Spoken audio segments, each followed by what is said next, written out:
Good evening, everyone, and welcome to a bonus Rangers review show, you could say, as the bombshell news has just broke in the last half hour. We've learned that Rangers CEO James Bisgrove has departed, or will be departing the club to move to Saudi Arabia. He's agreed a huge, lucrative contract over there in the Middle East, and he will go out there to a newly promoted club by the name of Al Qadsiya. They're owned by the Saudi oil giants Aramco. So James Bisgrove will be departing the club. Rangers have released a statement. I'll read you it, folks. It says, Rangers can confirm Chief Executive Officer James Bisgrove will leave the club, having accepted a new football role in the Middle East. The Rangers board has implemented an interim executive structure, and together with John Bennett, Philip Clement, Niels Coppin and the football board will prioritise the execution of the summer transfer activity. John Bennett will assume the role of executive chairman on an interim basis to ensure continuity and support to the wider executive team as they focus on executing our plans for the summer, both on and off the pitch. The executive chairman will lead a team comprising current executives. They are Chief Finance Officer James Taylor, Director of Football Recruitment Niels Coppin, Football Operations Director Craig Robertson, and Chief Commercial Officer Karim Virani. John Bennett commented, I would like to thank James for the work he has done at the club over the last 5 years as Commercial and Marketing Director and latterly as our CEO. Our commercial revenues grew significantly under James's leadership, while in the last year he was an integral part of the off-field restructuring the club has implemented. The executive team James helped shape has firmly established itself, and I fully expect its momentum to be uninterrupted. We wish James every success with his new role. Right, Joshua, what's your reaction to that news? Yeah, busy couple of days, hasn't it been? I mean, there's been significant change. Take it back to this time last year, Derek, where in April, I believe, James Bisgrove had been appointed as the Rangers Chief Executive Officer, having been there previously as the head of marketing and had a pretty good track record there. Obviously, someone we know that had a good relationship with John Bennett.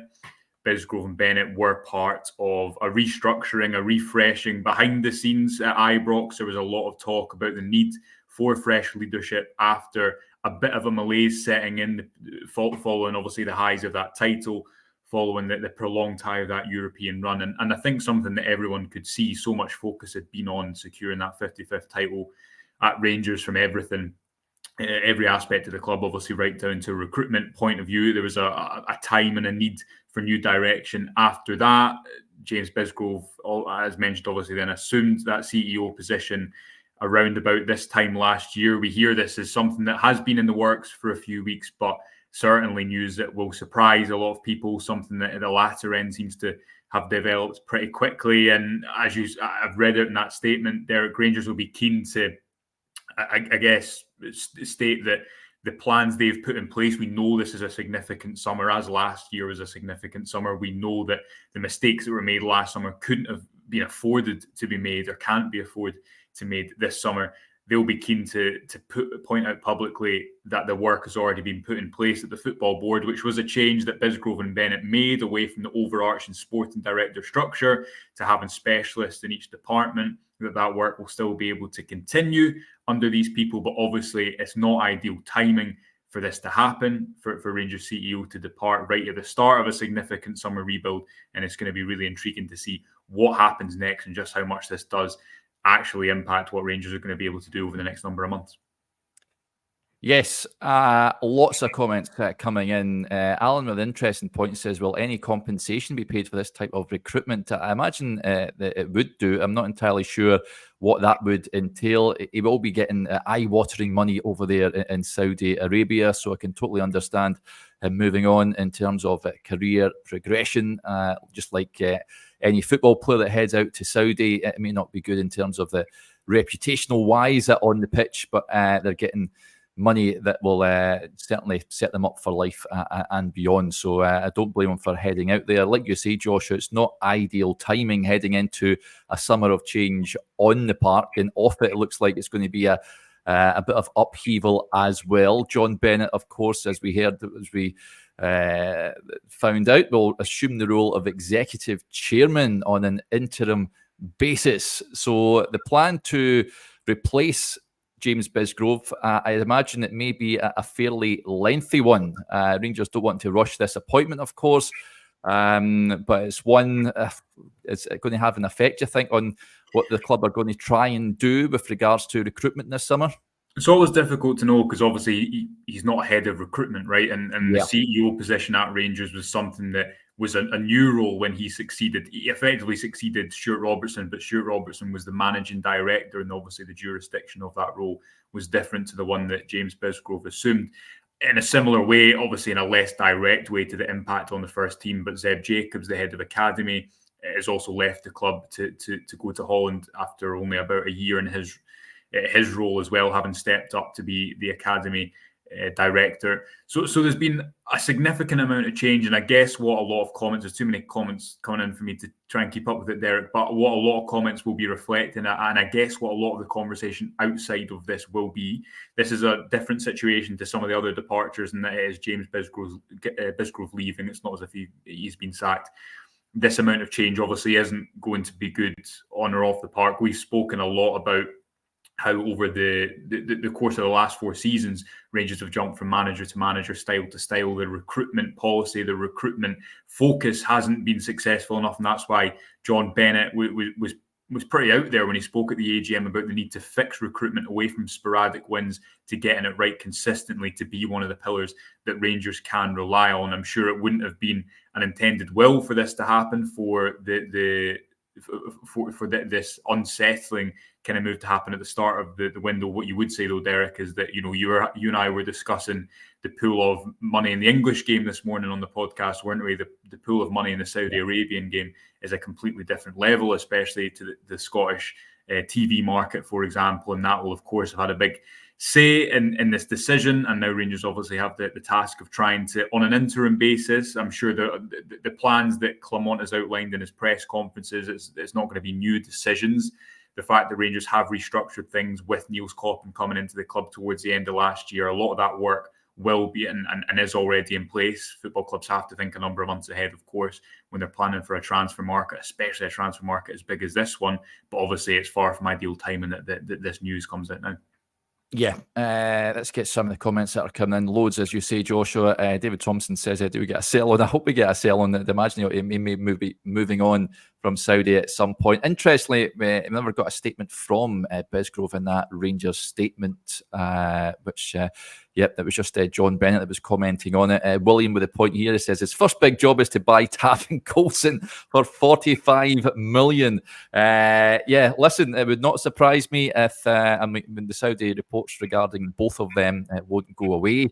Goldson would not be surprised if he was to team up with Bisgrove over there at some point. Certainly wanted to watch this space with regards to that. And just in terms of who takes over the role, of course, John Bennett in the interim charge. Steve G says Bennett will take on the role permanently, he says. And I was going to ask you about his legacy then, Joshua, and well, has he left Rangers in a better nick than when he entered the club? Steve as well pops up with a comment. Record commercial income, sorted out the club when it was in disarray. It brought in Clement and Koppen.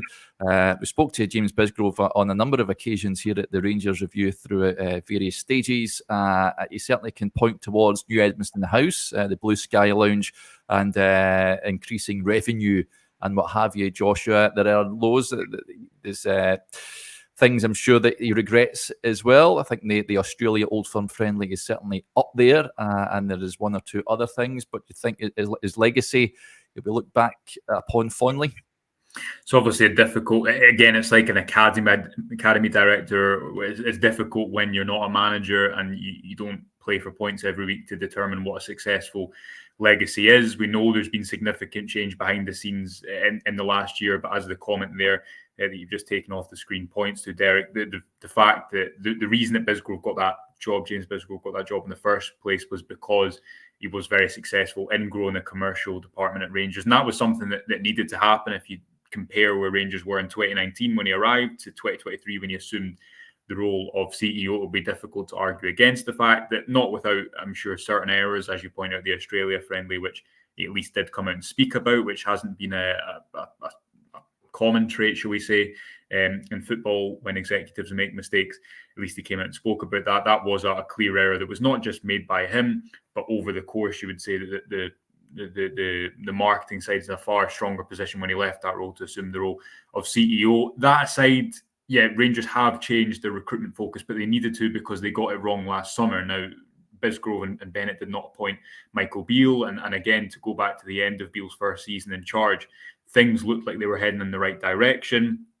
You know, the Old Firm games that Rangers lost, you could point to a lot of circumstantial elements within that argued that, okay, if you add a little bit of quality here or there, Rangers are going to be able to get over the line.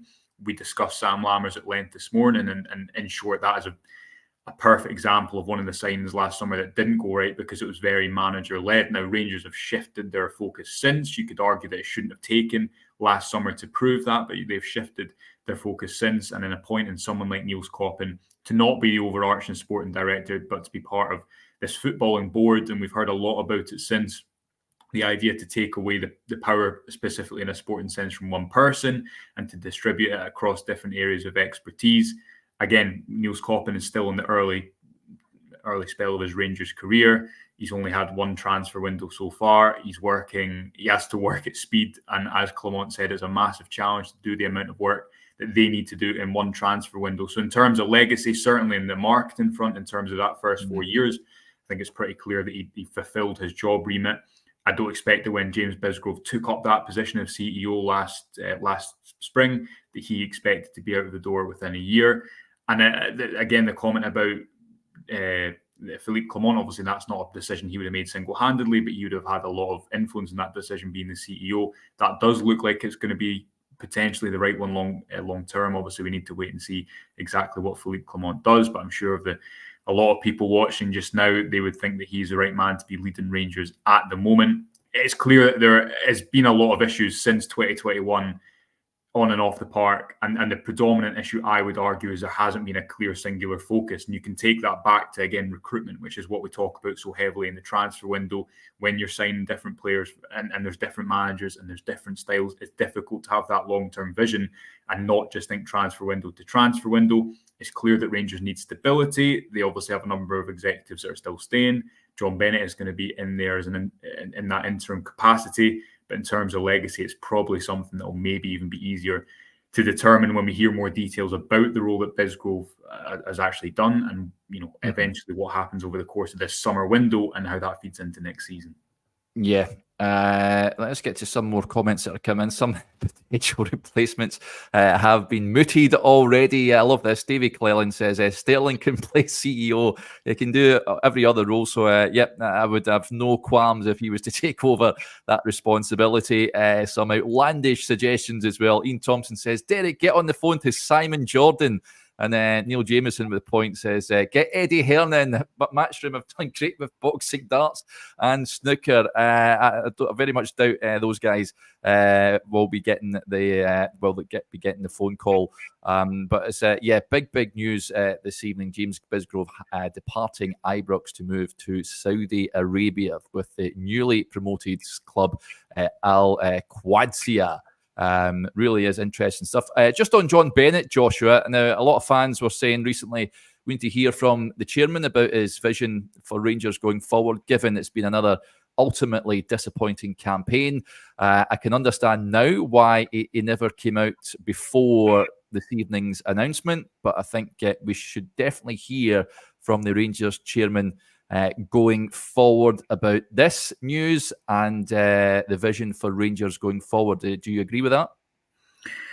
Yeah, obviously there's around this time last year, you'd have probably expected that type of message to come out. And then when the season started, as it did last season, then I guess it becomes less appealing. But I think you're right, Derek. And I think a lot of people will want that because there has been so much change. Rangers have had, 4 managers in the last, 4 years?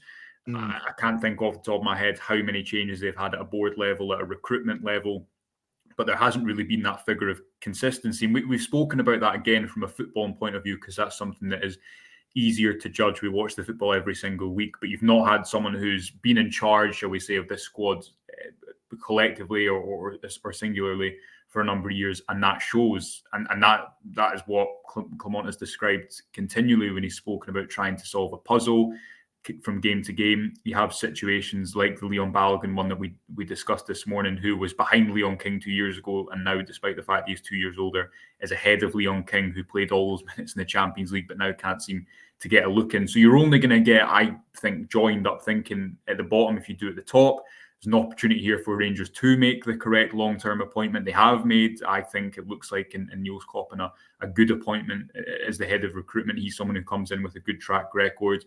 They do have now with Clement the ability to make a bit of a clean start. It's not all going to be solved in one window, but this is the time where communication will be important. I was reading Stevie Clifford's column, which is going to be going out over the next couple of days, and that's what he was kind of reiterating, the need to have that communication about what the long-term project is to ensure you get the long-term buy-in, and it's going to be interesting to see what happens with that over the next few weeks. Yeah, it certainly is. But bombshell news that this evening, Rangers will be looking for a new CEO. He's only in position for a little under a year, I think it was, all in. Took over from Stuart Robertson, of course. I think it was, July time he took over from Robertson. You're right. It was April. It was publicised. You're right, and it was the summer when it was made official. Obviously, I'm sure there was still stuff going on behind the scenes before then in terms of the preparation for the summer work. Let's not forget, it didn't materialise brilliantly well. This time last year we were having similar conversations just about the size of work that Rangers needed to do on their squad to try and fix it. And here we are a year later having those same discussions. So yeah, you're right. Just a little under a year, which I guess isn't that long in that industry and that role, which is so significant, to try and, I guess, establish a legacy, to go back to a question offered up a couple of minutes ago. Yeah, I remember when I was over at Orsa in Bangkok, we had them both on Zoom, both Stuart Robertson and James Bisgrove. I spoke to the both of them, which was really good stuff. Both were good on that night, but it was around about July time when I spoke to both. So, only just under a year in the job. He has been at Rangers, I think, 5 years all in, of course, working in the marketing department before being moved up and being promoted last year. Ross Nielsen with the point says, let's not go for the cheap option. Go and get a proven CEO who might cost a bit more than the rest have. Listen, I think it will cost Rangers a bit of money if they want to bring in quality. Normally, these guys are already in jobs. So it will be interesting. There will be a host of names, just like it is on the pitch at this moment in time. A raft of names have been linked with Rangers already. We haven't even entered the transfer window. We can expect a host of names to be linked with the CEO job, and there'll be many applicants. It's an attractive role, Joshua, so I'd imagine there'll be people from far-flung places that are looking to get in with what would be a really enticing job opportunity.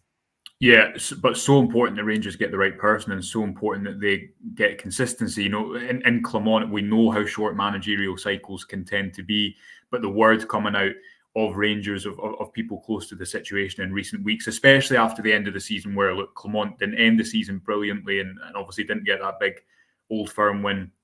But I think everyone from the outset could see, as soon as those injuries set in March, that he was working with such limited options that materialised, and even the subs he was able to bring on and the level of freshness in his players in that Scottish Cup final. It's going to take time to solve a situation where a lot of mistakes have been made, but that's what will frustrate fans, is that, we're 3 summers on from discussing where Rangers were after the highs of winning that title to where they have been now. And again, I keep going back to this point, but what is so important in football, and you've seen it a lot at clubs like Liverpool this summer, where the appointments that they've made ahead of the manager were actually almost a bigger story than bringing in Arne Slot for a couple of months, in terms of getting back the likes of Michael Edwards and people off the pitch to have that football and structure. Now, people might say, why does that matter if you've got the right manager in place? The role of a football manager has changed so much, that the business of football has grown so much, that you need these specialists, from commercial to recruitment to obviously what happens on the pitch as well. And if you look at the best run clubs in the world, what do they have? They have brilliant managers, yes, but they have brilliant sporting structures ahead of them. That's how City got Pep Guardiola in the first place, isn't it? So it's so important that Rangers make the right decision here and the right appointment, but it's so important that they make the right long-term appointment, because otherwise we're going to see this cycle repeat itself, which is they'll have promising moments in the season, but they will ultimately fall down because to be successful on the pitch, they need to have that effective structure off the pitch. Now, I'm sure Rangers will say that in moving to this football board, they have started to establish that, and the product will be in this transfer window and the ones going forward. The signings of the likes of Mohamed Diamande and Oscar Cortez, the links that we've seen, the signing of Hefty points to a new direction on the recruitment front, which needs to be one of these 4 pillars for Rangers to be successful. But you're right, it's a huge appointment. It's a potential to make an exciting appointment, but it's only if you get consistency at any level, I would argue, of a football club, that you're going to be successful. And if you look back at Rangers since 2021, the number of different people they've had in charge or leading recruitment, for whether that be Ross Wilson alongside managers or Michael Beale, the number of different changes they've had in the boardroom, it is no wonder that there has been inconsistency on the pitch as well, because you need that long-term vision on this. Is, I guess, now a new opportunity to establish it, even if the plan wouldn't have been to get rid of James Bisgrove, and it has been the offer that is ultimately dictated. Yeah, let's wrap up a few comments that are coming in. First of all, Denzel says, the real question is, why has he gone? There must be problems we don't know about, a lack of money. I think that the short answer to that is he's getting an eye-watering sum of money over in Saudi Arabia, and that is what I believe. I think I can't deny him moving on for career progression in terms of the financial side of things. I don't think I'm not too privy if there's anything untoward behind the scenes, but he will be getting financially rewarded big time over there in the Middle East. Some other candidates for the role. First of all, Blue Blaze says, listen lads, I'm retired, so I've lots of time on my hands. Get Bennett to give me a call. I'll be easy to deal with. 100 grand a year would be handy. And Maka is on the Shandies this evening. He says, Johnny McFarlane for CEO. Oh. So there's your bonkers bet. Yeah, that would be stuff would get done. I think you can agree, Derek. But yeah, listen, it's going to be intriguing. What I would say to people is that obviously this is live news. This is breaking news. We'll have loads of coverage over the next couple of days to give you a little bit more insight. Once the dust settles, then there's the ability to talk to people and establish some of the origins of this and the consequences of the fallout and what happens now.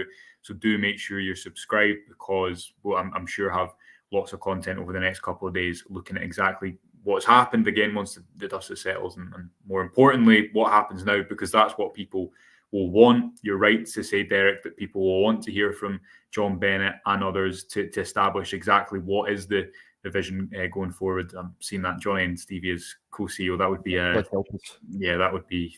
I don't know what that would be, but I don't think it will happen. Are we waking up in the middle of the night in cold sweats, thinking about the prospect of a McFarlane Clifford taking the charge of the football club? But there you go.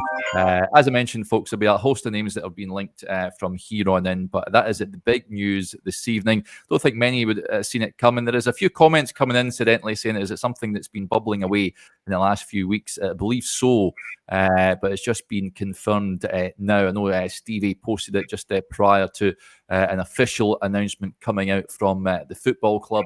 But yeah, James Bisgrove is heading off to depart to sunnier climes, it's fair to say. We'll get to one or two more comments coming in, because I noticed there is loads of you that are tuning in. Just a heads up of what's to come over on the Rangers Review site tomorrow. Me and Joshua recorded a great analysis video on Hefty. It'll be available to all those on the Rangers Review Extra channel tomorrow morning, first thing, and then it should be available to everyone around about 6 o'clock tomorrow evening. I'd very much urge you to check it out. It gives us an idea what we can expect from the Brazilian when he pitches up. Well, he's already pitched up at Ibrox, but what we can expect when he's wearing a Rangers jersey next season. So, yeah, there's a couple of articles on the website as well on Bisgrove, on the news that came out this evening as well. So do go and check it out, folks. So, yeah, we'll wrap up there. Big thanks to Joshua for joining me on the show this evening. And thank you to each and every one of you for tuning in tonight. We will be back tomorrow. Chris will be back on with me tomorrow morning. We'll discuss the big news tonight in more detail. So we hope you can join us for that. Until then, enjoy the rest of your Thursday. Bye for now.